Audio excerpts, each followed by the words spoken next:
Hello, welcome to another episode of Wrestling Mates. This is a new channel. We are discussing wrestling. We love wrestling. Two huge wrestling fans from opposite sides of the world coming together to talk to you, the wrestling fan, about this time around CM Punk and Seth Rollins. The feud that is what people are saying is going to feed families. And I think it's already starting. But man, John, what do you think about this feud so far?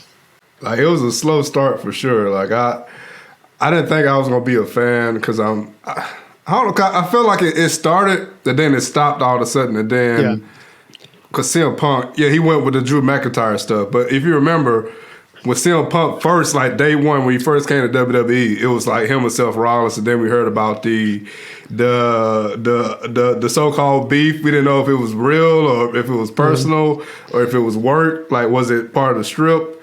But yeah, I think when it first happened and it kind of died off and CM Punk had the whole trilogy with Drew McIntyre, I forgot about it.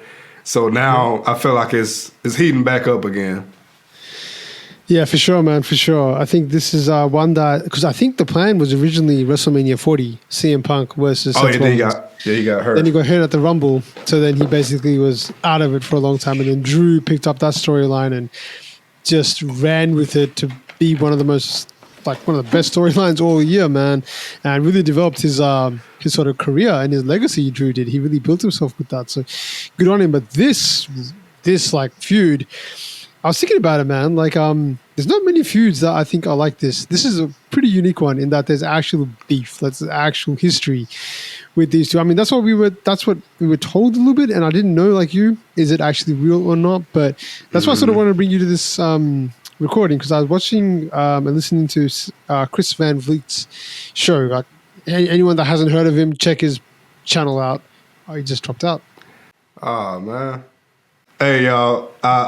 We've got a little production slip up, but we still gonna, I'm just going to rock out with my webcam this time, y'all. Sorry about that. We're going to switch it up. No, all good, man. This is all, in the world of YouTube, in the world of technology, sometimes this stuff happens. So I apologize. We're still going to do the reaction, still going to see everything. But as I was sort of saying before, like this one, we didn't really know if it was real or if it was fake or what was happening, because I personally didn't know so much of the history behind like these two and what their feud was. But when I watched this interview from Chris Van Vliet and him just going into the details, like I feel like Raw hasn't done the best job so far of talking about what the actual like core issue is between these two. And I feel like you need like an actual person like Chris Van Vliet to sit down and interview you and actually ask you, like, seriously, like, what is the actual issue here? In the way, like, he's really good at doing this. He just sort of makes it real comfortable, and Seth's just being himself. Like, you can tell he's just sort of, I mean, I hope so. It could be a work. This all could be a work. We never know. And that's the beauty of wrestling. You just don't know. But I feel like whatever they say in this video that we're going to show you coming up, that is the real reason as to why Seth Rollins hates CM Punk. He really dislikes him, and this is so personal for him. I'm getting excited because this is what I was waiting for. Like, I think the best rivalry, in my opinion, in WWE is CM Punk and Triple H. Like that, those were like some of the best promos, best matches. Like, I think I was about to say the wrong match. I don't know if Evolution was involved at the time, but like the promos, it's like I think if you think CM Punk and you think Pipe Bomb, you think back to that Triple H and CM Punk feud.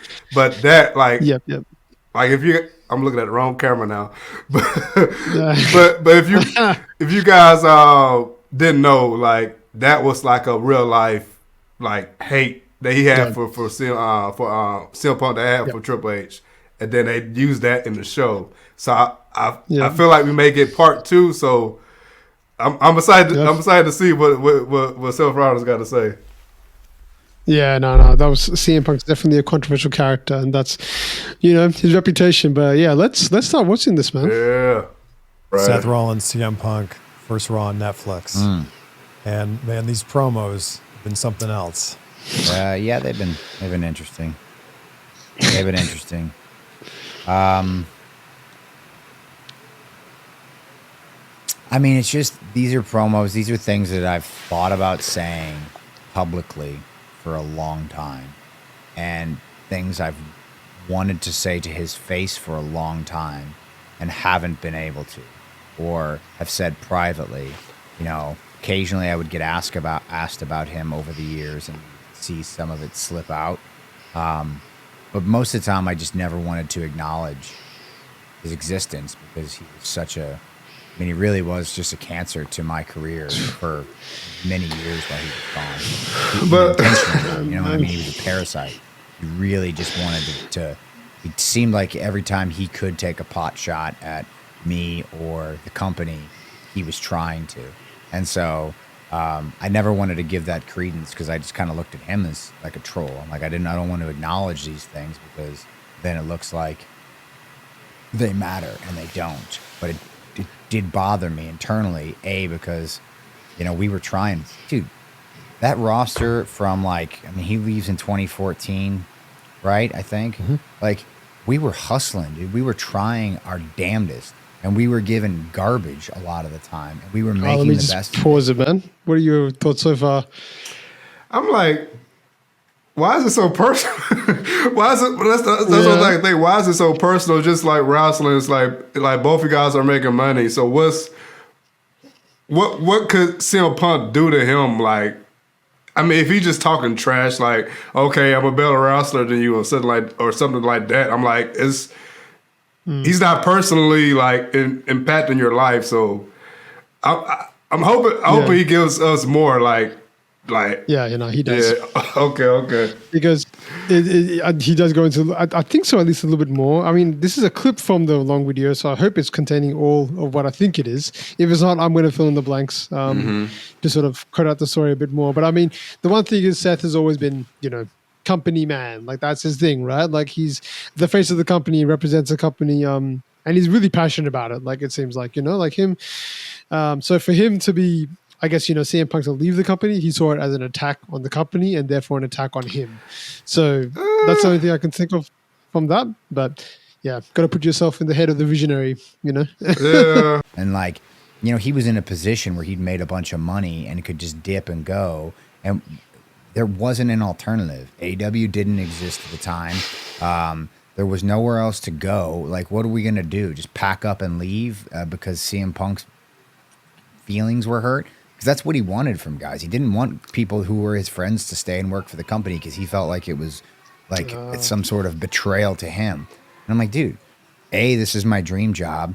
B, this is how I earn a living. And like, I'm trying to get to your level. Like, I don't have the luxury to just quit. I can't go anywhere else and get paid this kind of money.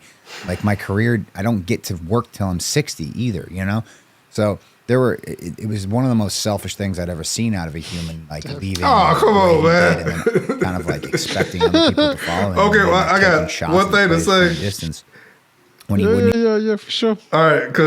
Well, I guess I ask you, like, at this moment, are you like team Self or team Punk?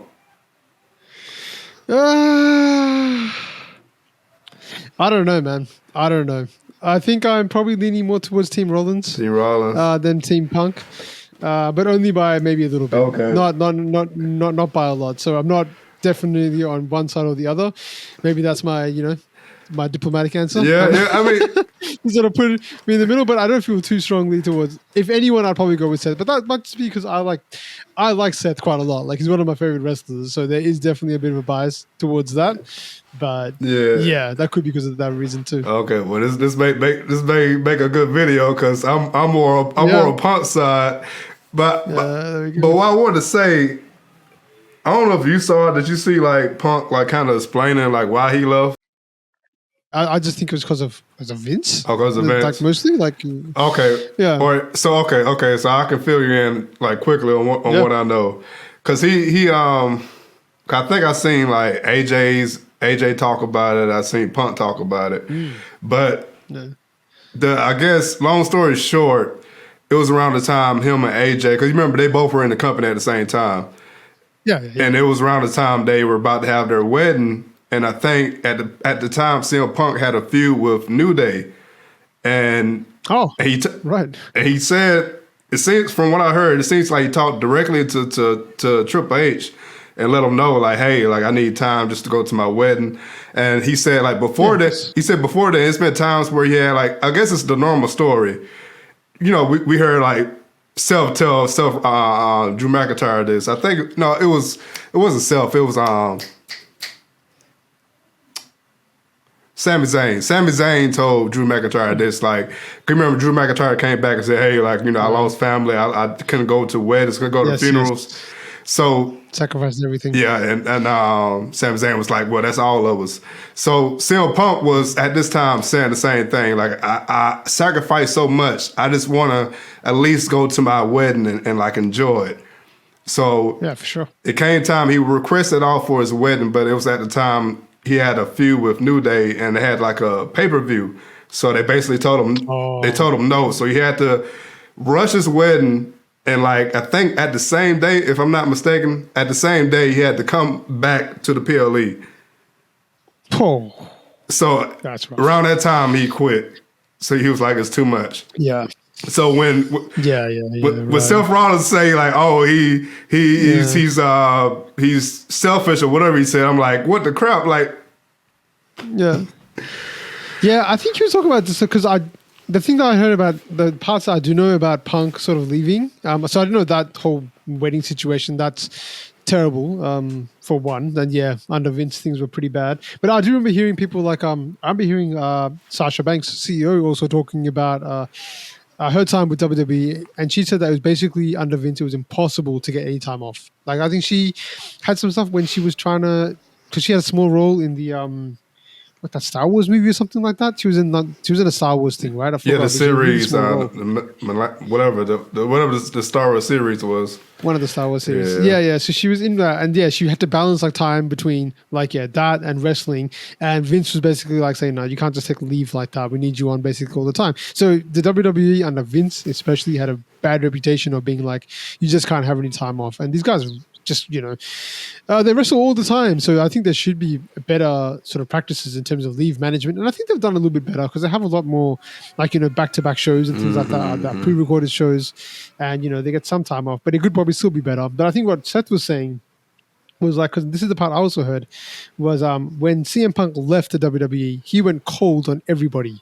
Like after he went. So he went to AEW, people had reached out to him, like probably Seth, and a lot of other people had reached out to him, and he just went silent on them. So he was like distancing himself from the WWE completely, which kind of makes sense because he probably has like bad blood there. But it's not with the employees, I would imagine. Like he's not angry at, I don't know, like he probably isn't angry at the New Day, for instance, for, the having to have a PLE with them or something like that. So I think that's what Seth is more upset about. And he said like he tried to drag people, and we don't know how much of this is true. Like again, this could be shoot. We don't really know. But from what he sounds like he's saying is like he tried to get people like also to join or to leave the WWE alongside with him, and Seth was not at the level of CM Punk at that time at all. So it's interesting, man. I don't really know what is true, what is not. But if that is true, and Punk was trying to like, I guess, like if he had bad relationships with people from WWE afterwards unnecessarily, that's not right. Yeah. So it's kind of, it shades gray. Yeah, I want to see what else you got to say. But before we start, like correction, it may have been the Shield that CM Punk had that PLE with. Maybe the Shield or New Day. I just want to make that correction before we start. Okay, we can jump back in. He had a PLE. Yeah. Yeah. All right, let's see what he has to say. And explain to his friends like why he was so resistant to continuing that friendship. Like I never got an answer out of it. Were you friends up to that point? Yes. Like we were friends till he left, and we had a mentor-mentee kind of relationship, at that point because I was a lot younger. So like I didn't push. I sent him some texts and called him like after he left, but I wasn't like comfortable enough with him to like, because we were peers, but he was here and I was here, so I didn't want to like push that envelope. So after a while, I just let it go. And then even over the years, I reached out to him a couple of times to try to like engage and just see where he was at and if he was interested in coming back. And nothing, no response, except whenever he would get a chance, he would talk as much crap as he could. And so, I had all of this stuff bottled up for 10 years to finally be able to get out there on a microphone and say it. And it's probably not even articulated the best it can. But there's just so much real. I mean, hatred's a strong word, but it's as close to hatred as you can get. Like Animosity? Resentment, animosity, like That's what sells just tickets. anger, you know? I mean, it's really palpable. I think, you know, the reason people attach to the promos is because they can see that there is, you know, real emotion behind them for me. What do you think, man? Yeah, I'm still waiting for more. Like I'm waiting for like more information that we don't already know. Because Yeah, this is the stuff that I talked about on the like the promos. Yeah, on the promos, like, he just rewording the promo at this point. But Yeah. I mean, we can watch it to the end, and then I'll give my thoughts. But Yeah. Let me get to the end, and because this stuff is kind of rehashing, but I don't know. It feels like I don't know whether it's just the style of it, because when Seth Rollins does his promos, and again, big fan of Seth Rollins, but like it is very sort of dramatic. It feels like, and it's quite like sometimes even over the top, where you can't tell whether he's just going to character or whether he's being real, which is what CM Punk does so well. Because CM Punk is just CM Punk. He's never playing like a gimmick. It's at least not now. Like in the past, he had some gimmicks and stuff like that he did, but. Like now, this version of CM Punk is just CM Punk. It's just Phil Brooks. There's not much. There's no difference between the two essentially. But Seth Rollins, he's a character wrestler, so he'll get into a character when he starts doing his promos. So when he's like this and he's saying it, I feel like it comes across more powerful. Maybe it's just the setting, maybe something about it that he's just being very intimate and just talking to one person about it instead of like a big room and it's a performance. It's like, this is real. So that's sort of why I like this style of saying it. That's why it's at least resonating more with me than the promos he's did like on stage. But let's see what else he has to say. I'm not sure what else he's going to. Yeah, I do agree. It does have like a different type of impact because normally when they come to these podcasts and interviews, they'll be like just business. Like, yeah, this is I guess we expect him to say, yeah, CM Punk, like, it's good for business. Like, I may not like him that much, but yeah. But for him to actually take this time and actually like kind of like let us know, like, hey guys, this isn't just just a show. I really feel this way. Yeah, definitely. And this, like, I think Chris Van Vliet, because he's kind of, if he was like a WWE interviewer, like they had before with like Kyle and Braxton, something like that, then it kind of has to lean towards like good for business, play it safe and things like that. But Chris Van Vliet, he's just a wrestling guy. Like he'll have people from AEW, he'll have people from like New Japan, he'll have people from different sort of industries, and he'll talk to them about everything. So he'll ask, Cody, for instance, will talk to him about his time with AEW, which the WWE will never do. They won't ever say that. They won't ever say those three letters together. So that's the sort of the thing. So it does bring a sort of candid nature to it. But let's watch the rest of it, and then let's get back and see what to make out of it. And so I'll be. It's a very cathartic experience for me. I'll be happy to kind of just like get that physicality out on the 6th, and hopefully be done with it. Did you ever think CM Punk would come back to WWE? When he joined the broadcast team on Fox, when they were doing that backstage show, I think it was, I thought to myself, because he left after that, maybe there's an opportunity here. And then when he joined AEW, I kind of thought, maybe he'll have like a Twilight run here. But there were then a lot of times where I just thought, because it wasn't like, I know he makes it out like he didn't really like the other guy that was in charge. But the truth is, he didn't really get along with the current guy that's in charge. That wasn't like they were pals as well. So I think that even when Triple H took over, I didn't think there'd be an olive branch to be had. Yeah, so, that was kind of wild, man. Kind of 50-50, but I would waver more towards no. I never thought it was going to happen. And you weren't told he was going to come back at Survivor Series? No.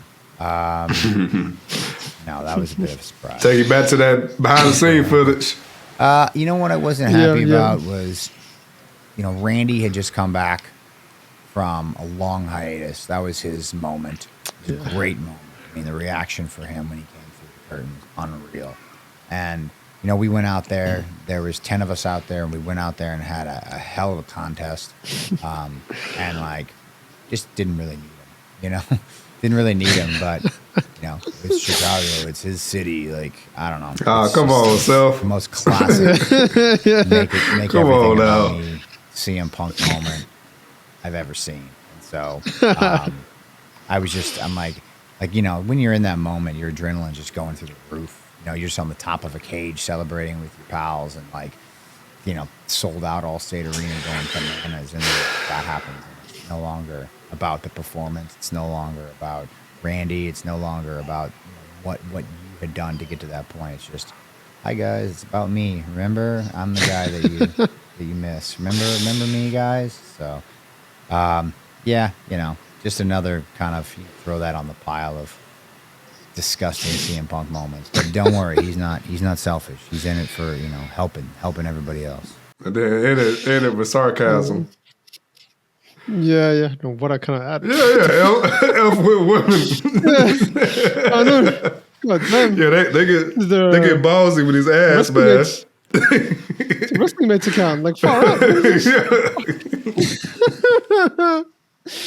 Oh man! All right, come man. wrestle me.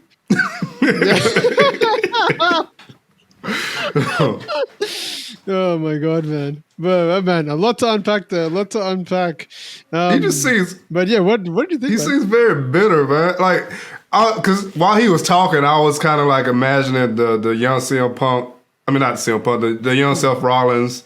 Because if you think back to like he had that punk rock style that CM Punk had in the beginning.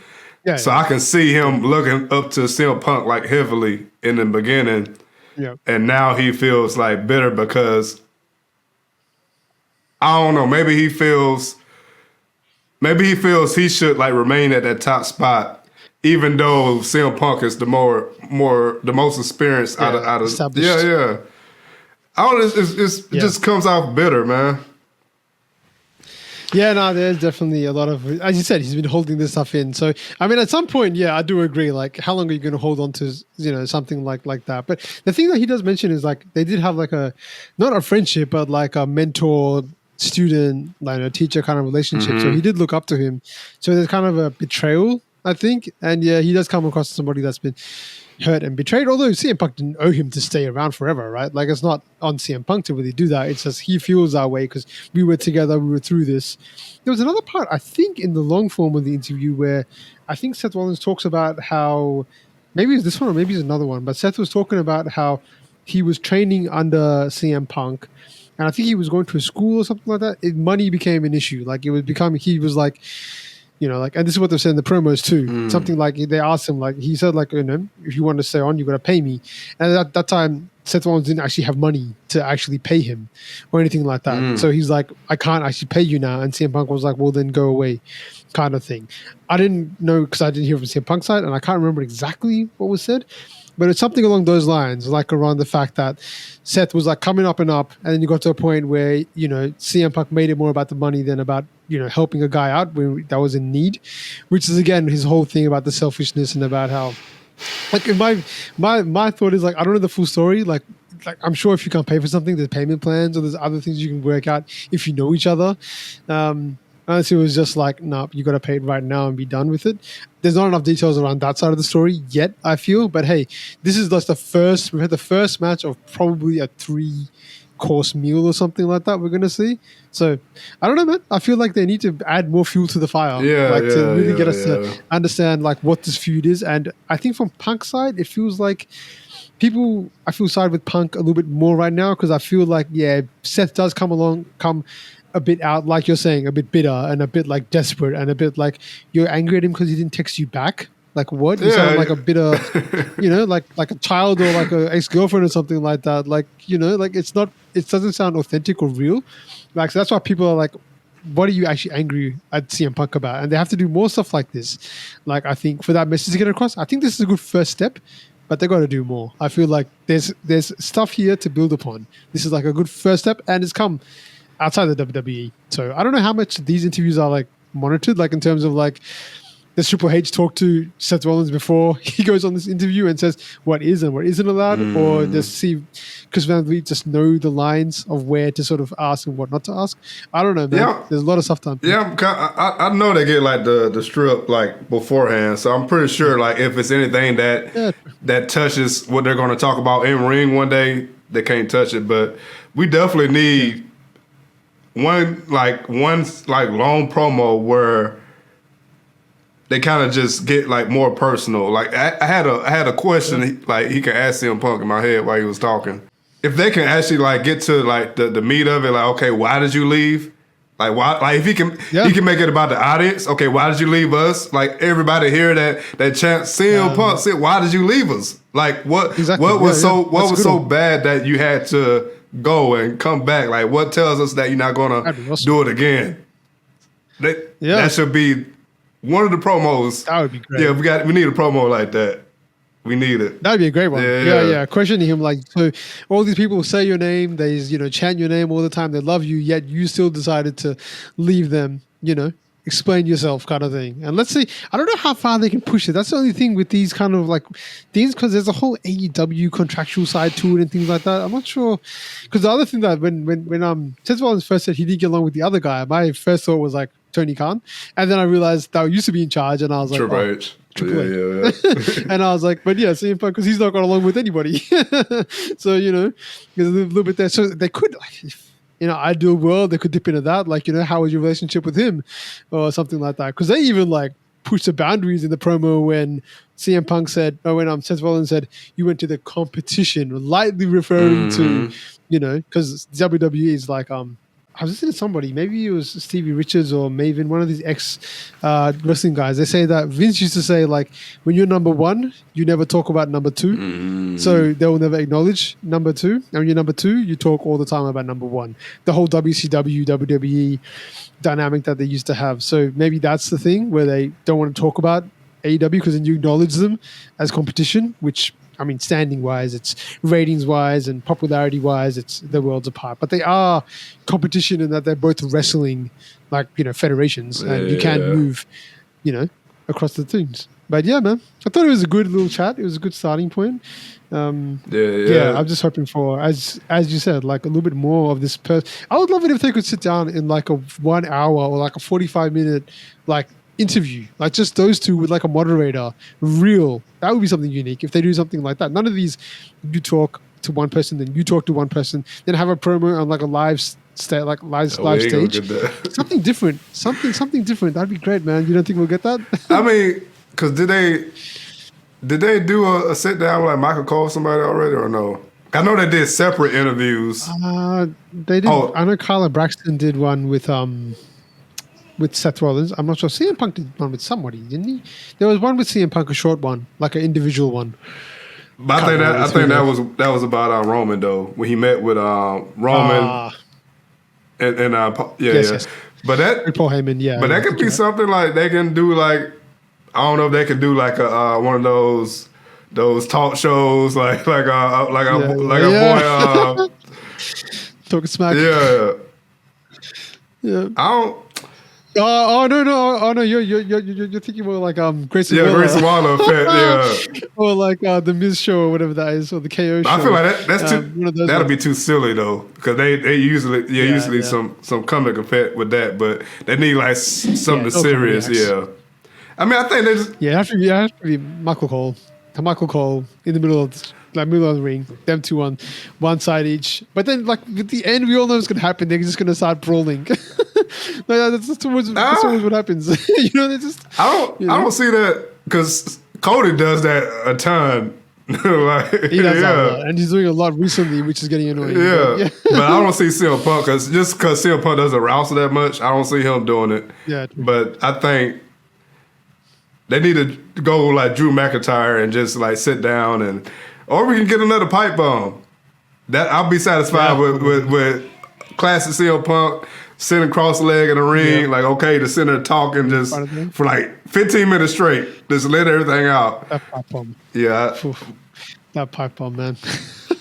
Iconic. Yeah, we'd love a moment like that. But hey, this has been fun, man. This has been good. I've enjoyed doing this. We're going to look to do some different reactions and stuff like that, guys, if you're listening in the audience. So let us know if you have anything else to react to that you'd like us to talk about, even old stuff. We're happy to dip back in the wagon and take a look, at some of the older stuff too. If there's anything else that you know of, like anything else that's that adds fire to this fuel, like any other sort of, I don't know, because he did mention like CM Punk went on different podcasts. Was it the Colt Cabana podcast at that time? I can't remember which shows he wanted that one, right? Yeah, they referenced that a lot, but I never saw it though. They do. Yeah, no, I haven't seen that one. But yeah, let's see what we do, man. But this was a lot of fun. And thanks for checking us out again, guys. We are looking forward to do more videos and looking forward to chatting you guys once again. All right.